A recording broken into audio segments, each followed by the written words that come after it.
देश की आर्थिक राजधानी मुंबई, जो कि कौन नहीं जान सकता है, और मुंबई के बारे में कौन नहीं जानता है। मुंबई, हर कोई इंसान की मुंबई घूमने की इच्छा होती है, लेकिन मुंबई में एक उत्तरी उपनगरीय इलाके में एक झोपड़ी झुग्गियों में एक घटनाएं घटती जा रही थी, और इस घटनाएं में जो कि 40 लोगों की हत्या तक हो जाती है। और इस घटना आरोपी को, पुलिस को पकड़ना कितनी बेहद ही नामुमकिन था, और इस आरोपी तक पहुंचने में पुलिस को कितना एक चुनौती के तौर पे था।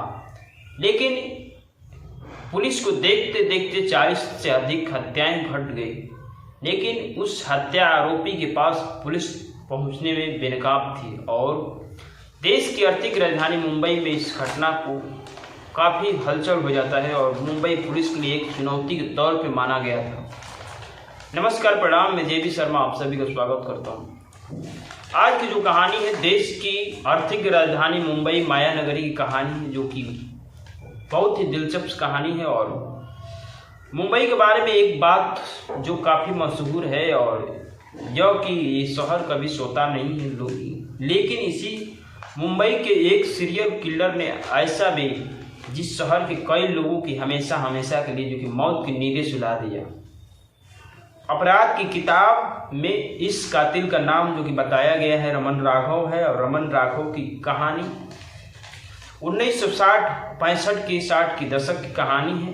लेकिन उसके खौफनाक जुर्म की दास्तां सुनकर आपके रोंगटे तो खड़े हो जाएंगे, और तेजी से भागती दौड़ती मुंबई शहर के उत्तरी उपनगरीय इलाके में गरीब फुटपाथ पर जो कि सोने वाले और झुग्गियों झोपड़ियों में रहने वाले लोगों की काफ़ी संख्या ज़्यादा थी। और रमन राघव की हत्या अपनी सनक की पूरी करने के लिए उन्हें गरीब लोगों को अपना निशाना बनाता था। और जानकारी के मुताबिक साल 1929 में जो कि रमन राघव का जन्म हुआ था, 30 साल की अवस्था में जो पहुंचते पहुंचते रमन एक कुख्यात सीरियल किलर बन गया। और कहा जाता है कि 60 के दशक में रमन ने 40 से ज़्यादा लोगों की हत्या की थी, और वो ज़्यादातर रात के वक्त लोगों को अपना शिकार बनाता था।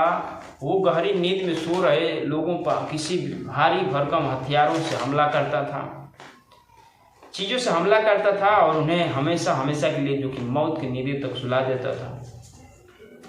मौत की नींद सुला देता था। दरअसल नींद में जो कि आदमी सो जाता था, नींद में उस आदमी के ऊपर हमला करता था। हमला होने की वजह से जिस इंसान पर हमला होता था उसको संभालना बहुत ही कठिन हो जाता था। उस वक्त उसके मौके पर नहीं, मौत की नींद सुला देता था।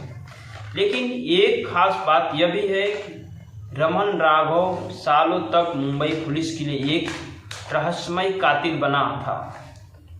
उस वक्त मुंबई के कातिल को लेकर मीडिया में काफ़ी चर्चा होती थी, लेकिन पुलिस इस कातिल तक पहुंच पाने में बेहतर नाकाम थी। और इसी वजह से रमन राघव को उस वक्त भारत का जैक द रिपर नाम दिया गया था।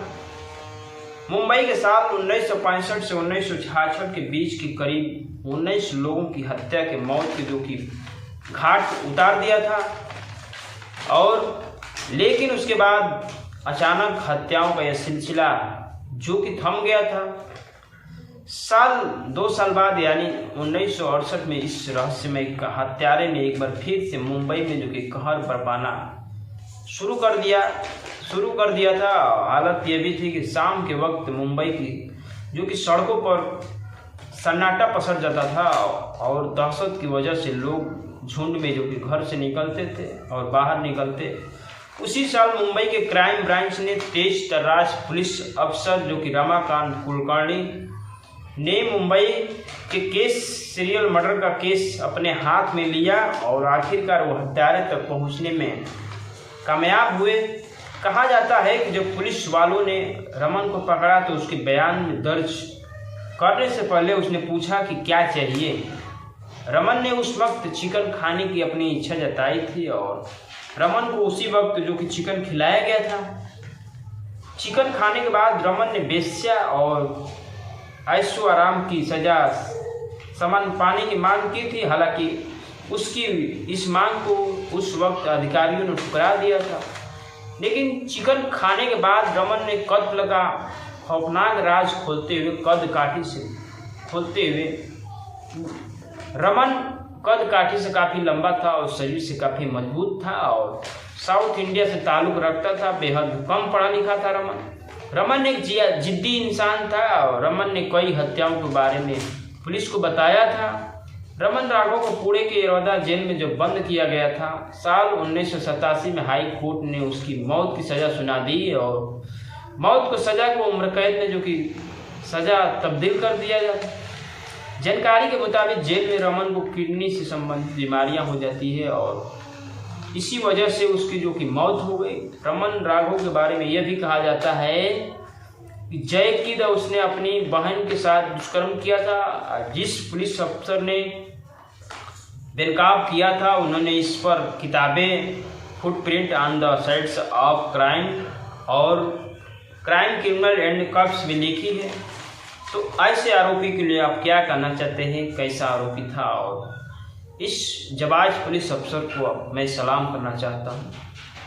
इस हत्या आरोपी तक पहुँचने में बहुत ही अपना प्रयास किया और इस हत्या आरोपी को बेनकाब कर दिया।